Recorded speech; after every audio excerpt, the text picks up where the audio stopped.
Meus amigos, vamos acompanhar a repercussão do pós aí julgamento do presidente Jair Bolsonaro, a covardia, a perseguição aí que foi feita à face desse julgamento.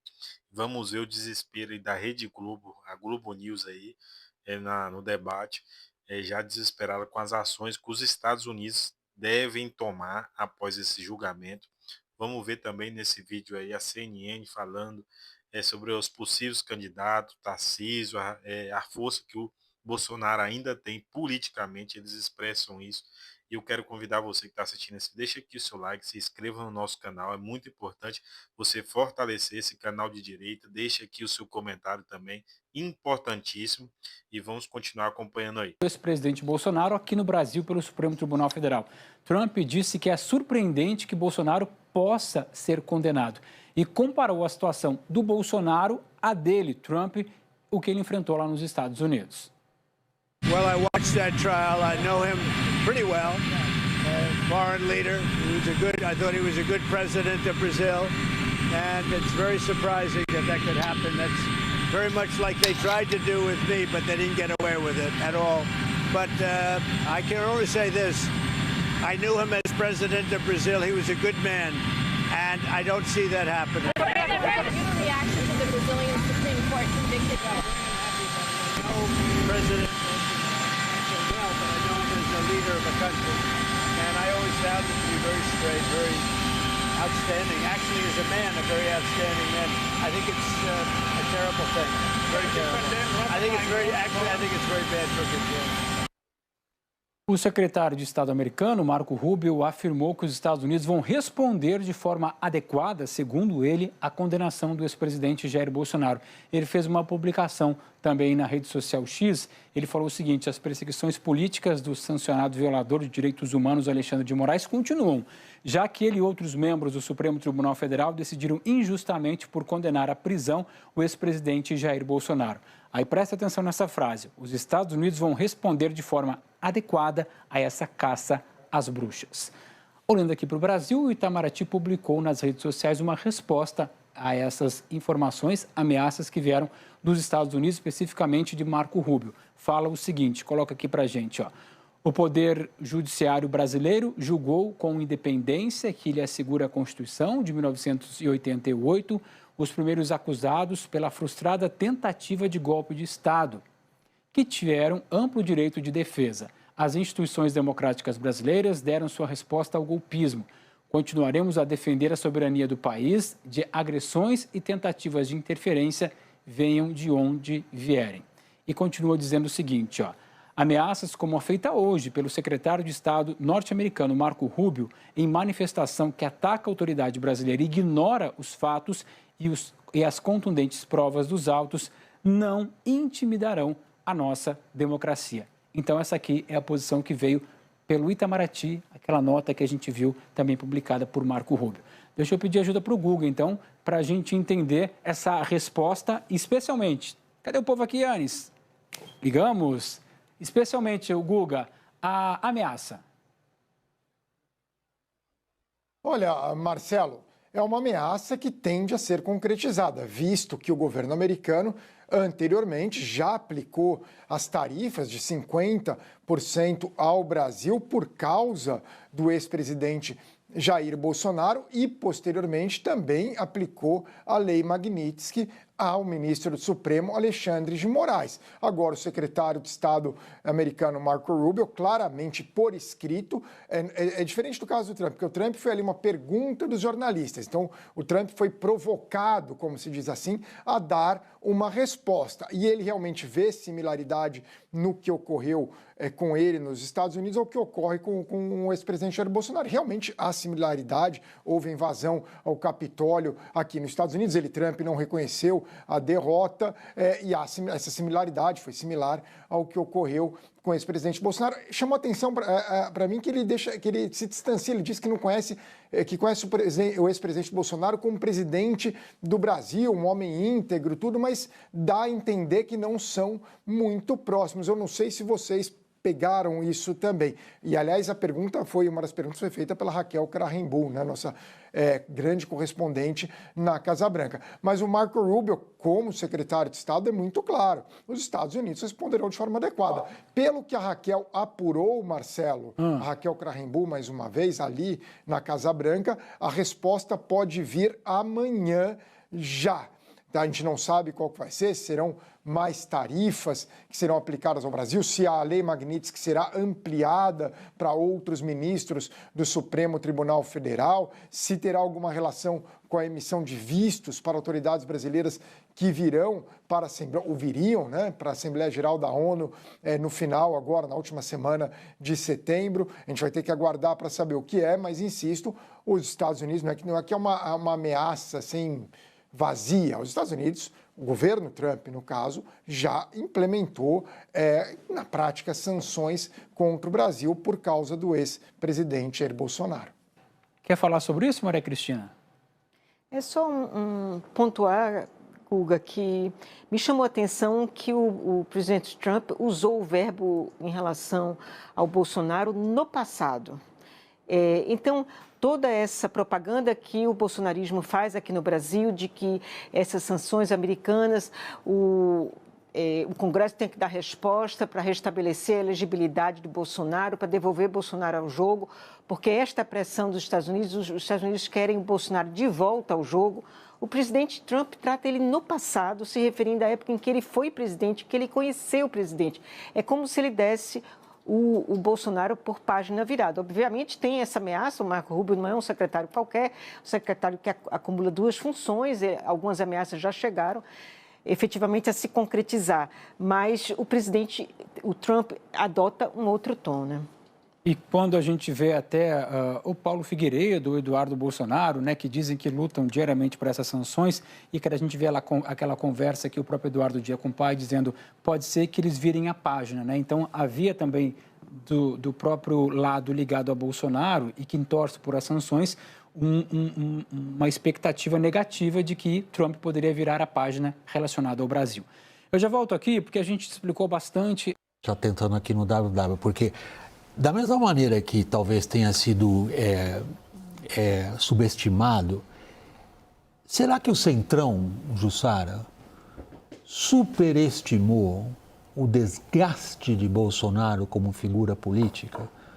Porque no período imediatamente anterior ao julgamento, sobretudo depois do que o deputado Eduardo Bolsonaro fez nos Estados Unidos, a gente detectou por parte de alguns expoentes do Centrão um cansaço com o Bolsonaro, com o zigue-zague, com o fato do Eduardo Bolsonaro ter ido buscar na Casa Branca um socorro para o pai não ir para a cadeia.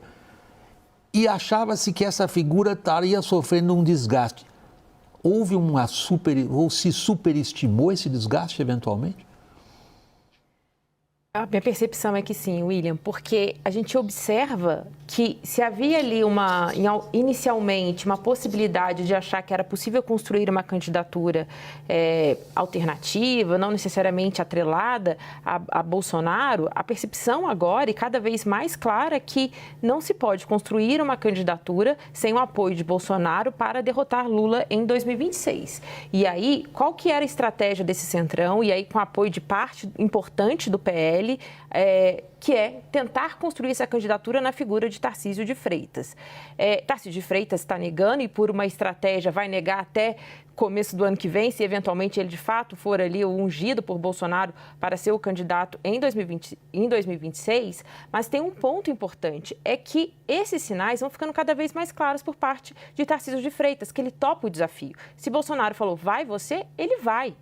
E aí, a discussão já hoje nos bastidores é assim, quem poderia ser o vice? Vai vir de onde esse vice? Vai vir do Progressistas? Vai vir do União? A discussão já é essa, porque eles sabem o seguinte, a gente precisa apresentar um candidato que tenha um verniz mais moderado, mas sabe que vai precisar contar com o apoio do bolsonarismo para tentar eleger, para tentar fazer frente a Lula em 2026. E não foi à toa que Tarcísio de Freitas subiu o tom na Avenida Paulista no domingo, fez críticas duras ao ministro Alexandre de Moraes, ao Supremo Tribunal Federal, mas o que dizem? O recado foi dado, mas daqui por diante a tendência é Tarcísio de Freitas se calar em relação a isso também, para tentar seguir naquela linha que ele estava tentando, direita, mas um pouco menos estridente.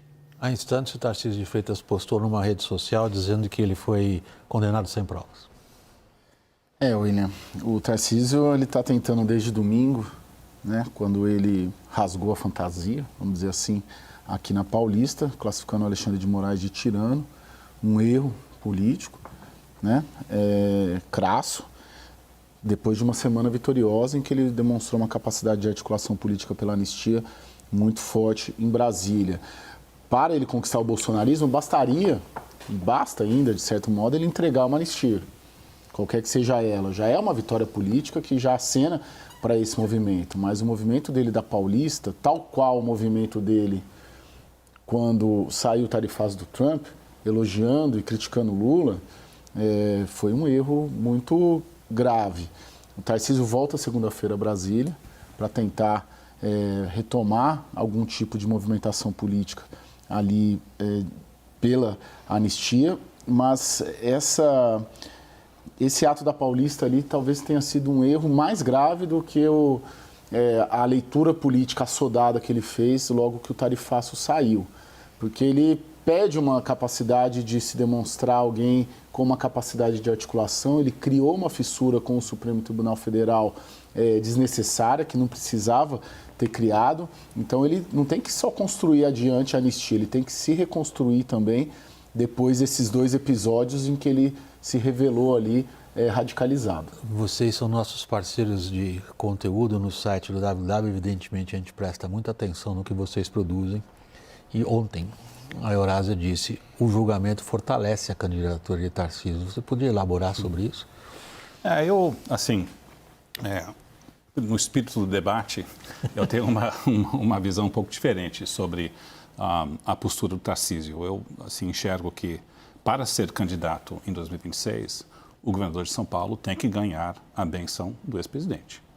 Então, utilizar o capital político dele para tentar empurrar uma legislação de anistia ampla faz parte desse processo. Adotar críticas mais severas ao Supremo também faz parte desse processo. Por quê? Quando a gente olha o entorno do ex-presidente e até cenários do presidente, qual o medo do presidente Bolsonaro? É que se ele dá a benção a uma candidatura de um governador como Tarcísio, ele possa ser eleito, ele faça um indulto presidencial, o Supremo vete e julga inconstitucional, aí o governador diga, eu tentei, agora eu preciso focar em governar o país, tem que aprovar medidas constitucionais, de reformas fiscais e assim por diante. E vai deixar o presidente apodrecendo na prisão com capital político declinando. A suspeita é que ele é um aliado que, quando o ambiente endurece, ele não vai até as últimas consequências para defender o ex-presidente. Então, ele precisa demonstrar um intuito político e usar capital político para poder defender essa pauta. Isso inclui críticas mais pesadas ao Supremo. Em outras palavras, se o Tarcísio não faz o discurso na Paulista, ele não vai ser candidato. Então, e aí, mas aí eu diria assim, o que ele também precisa mostrar é tentar projetar que ele, presidente, tem condições de negociar um indulto presidencial com o Supremo Tribunal Federal e reverter uma decisão que a gente viu dessa semana. Então, por que a decisão do Fux foi importante? Porque mostra que existe uma minoria que julga a condenação como não sendo própria e cria a expectativa na classe política que pode se reverter. Em outras palavras, o governador de São Paulo precisa ter um ambiente onde é crível que ele consiga reverter a condenação do presidente. Vamos olhar, vocês dois já falaram dessa decisão do Fux e como que ela reverbera. Vamos fazer o seguinte, eu vou para o intervalo e depois... Meus amigos, hoje é um dia triste para a democracia brasileira. Vimos aí o fim dessa farsa, desse julgamento. Todos nós já sabíamos, porque o presidente Jair Bolsonaro foi julgado por um inimigo político, foi julgado por um ex-inimigo político, que é atual inimigo político, que agora está no STF, que é o Flávio Dino, que sempre foi um comunista e defensor das pautas de esquerda, então contra as pautas de direita. Foi julgado pelo ex-advogado do Lula. Era impossível impossível o Bolsonaro ser absolvido desse julgamento. Essa é a nova democracia brasileira. Essa é a nova democracia brasileira. Infelizmente. Mas sabemos que vamos ter a oportunidade em 2026 de tirar esse consórcio comunista do poder. Não vai ser fácil. Não vai ser fácil. Eles vão cada dia mais perseguir. Eles vão cada dia mais continuar essa perseguição política com todos os nomes que a direita levantar. Seja o Tarcísio, seja o Flávio Bolsonaro, o Eduardo Bolsonaro, o Nicolas, entre outros nomes que a direita levantar para 2026, eles vão perseguir implacavelmente. Então é importantíssimo estarmos unidos, estarmos fortes, que eu tenho certeza que a providência de Deus, a providência também aqui na Terra, é, direcionamento que os políticos de direita precisam ter. A direita mundial está sob ataque. Vimos aí uma tragédia acontecer. Um grande influenciador, um grande comunicador que estava aí colocando abaixo todas as narrativas que a esquerda vinha fazendo ali nos Estados Unidos, dentro das universidades. Ele estava ali fazendo um completo desarmamento dessas narrativas dentro das universidades, dentro dos debates jovens, que a direita brasileira também precisam fazer isso. E o Nicolas vem fazendo isso muito bem. Foi brutalmente assassinado nos Estados Unidos, um fenômeno da internet. Então, vemos aí a direita brasileira estar sob ataque. Então, é muito importante estarmos unidos. Pessoal, é importante também você se inscrever aqui no canal, dessa fortalecida no nosso canal, se inscreva no canal, deixe aqui seu like e também seu comentário, é muito importante. Tamo junto e até o próximo vídeo.